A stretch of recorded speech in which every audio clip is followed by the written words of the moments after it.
إن الكومبانيا باف هم دي كومبانيا كساتي تبي أيام دل بعد الشاكل خوي أمان يعني شكل بروتوكولي وزور رتكيبو شوازي باش ودل يعني مصر ولقل وزيري جمهور بعد الجاني تجارتي ترشيا ولقل وشيل وزيري قالوا وليفونيا وأنا ما بستدور كذا دانش ليك بكل آخرتم ترجمة تركي كذا بس بيشانجاتي أزقو يعني كلمة شيء تشوف بكم أنجو باشا يعني من إسرائيل بكم أجل بسيط بكم بس كردي بكرمانجي ترجمة هي الجمة ترجمة تركي بكم داربو هاتن بكم أجل بكرة بتركيا بإنجليزي نعرف بإنجليزي زانم بس حظكم بكردي به بكرمانجي داربو كان كاتكم عن درين جو الحاصل نكرة يعني جبدين أبو أمي براسي بين در جرين كده هندي لكن كان أوي بس كنت أوا تاريخ باجني تاريخ خرافة ما اقتباس ما عندك اللي وأما خدمة بروتي أحسنها كده ترشيا وبم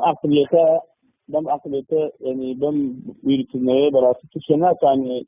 في شيء كده أنا وزير كنا هادون كنا بس برلمانتار هادون وزير تركيا هادون كومبانيا بياني هادون كومبانيا جوركاني بياني وكو ولا رغم المعلومات كيشوا بضمن معلومات القوم نقلوها بتاعتين كل معلومات من البتاعي خلص هذا بس أول اختصار كيف هتفرق يعني غير تركي تدانبه ثم أول تصرفي في شخصيته دوای ئەو والی کۆنیا بەلەدەی کۆنیا بۆ هەواڵە کۆمپانیا بوون ئەنگلەیە لێکردن ڕخنیان لێگرت بوو بگیان ئێمە ئاگادار نین ئەوە هەڵەیەکێکی تورکیا نییە ئەوەی کە ئەو پێشانگای ڕێخستیە ئەوەی سەرپەرشتی مەراسیمی ڕێخستی پێشانگاکە بکە أو يعني شخصي خوي أو وابتيت أو رئيس شاني وأم داولي بدن لك يعني علاقة بإيموني أو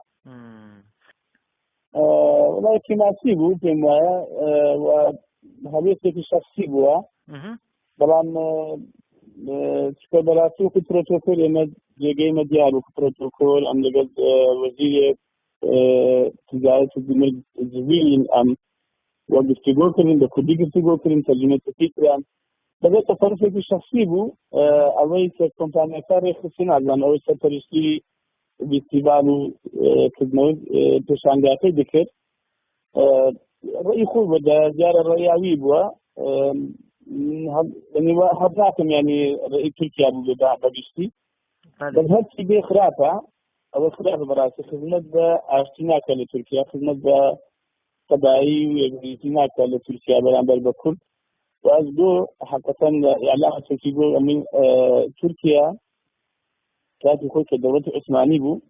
شنك دولة عثماني خدمته هم اللي تذكر يكون باقي عربي فارسي عجمة يعني هم اللي تخدمة دولة عثماني ذكر بس ليس بمشي أو بأي شيء في تركيا ناس يعني براسي أو يعني بقيت دولة عثمانية بقيت دولتك جلان يرازين أما أو أقليته الناس يعني خدمة بأشتيكا خدمة سياسة تركيا خدمة بتعرف شيء كلها. مالي. ولا من كما يتم كما سيبوا. بالي. يعني لنقرأ إن بكرمانجي بكل ما كان بعاصي. دوم هيش عقلية إجماع ولا ترك عقلية إجماع ولا ترك هر خوي في تصندا هر خوي في باشا وحزناك كل دوين در يعني كل ده شيء يكي بزماني خوي كسرك يعني حزناك يعني خوي هذا قواري خوي هذا ووزير في كل ده شيء علاقة كسرك بكل إن أم عقلية شيء براسي بران جالس كما سيبوا نك هذا يحمل كل شخص جاي أوان دولة بدنيا كل بوتي مانيا وهذا رسمي في الشعب